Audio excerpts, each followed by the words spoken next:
Now, one question I get a lot is, can you use a karambit to perform hooks and uppercuts? And this usually hails from people who have just purchased a karambit and they've tried their first foray into live cutting, or else they've used a trainer on a mannequin and they've seen that the wrist is wiggling all over the place.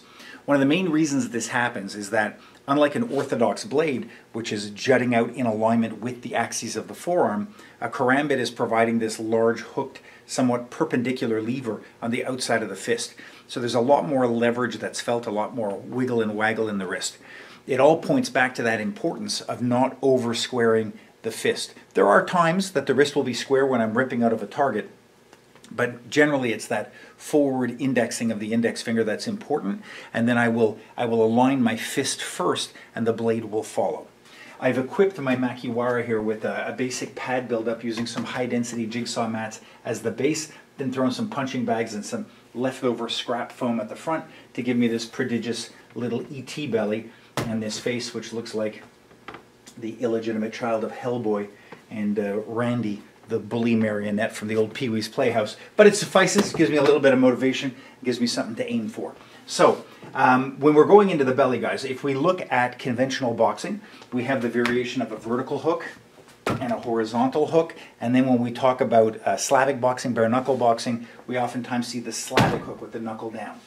The karambit, if it's coming in just to rip, can get away with being horizontal or somewhat downward in my diagonal. So if I'm just looking to rip in like that, that's fantastic.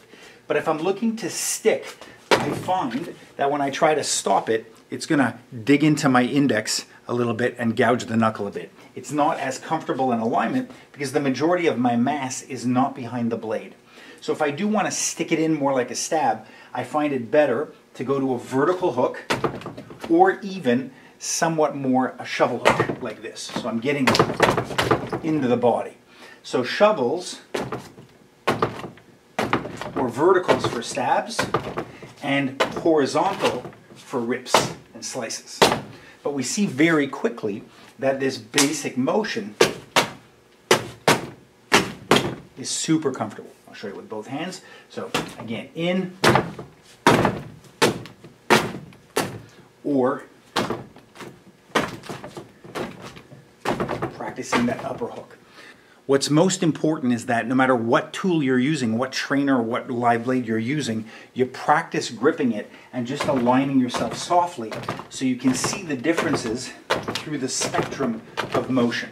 Again, verticality and open palm up formation is much easier for penetrating stabs. So if I was going to come in and sewing machine, that's much more comfortable. But if I wanted to speed stab horizontal, it gets a little bit wiggly. I prefer here to work across and to start looking at how I can slice.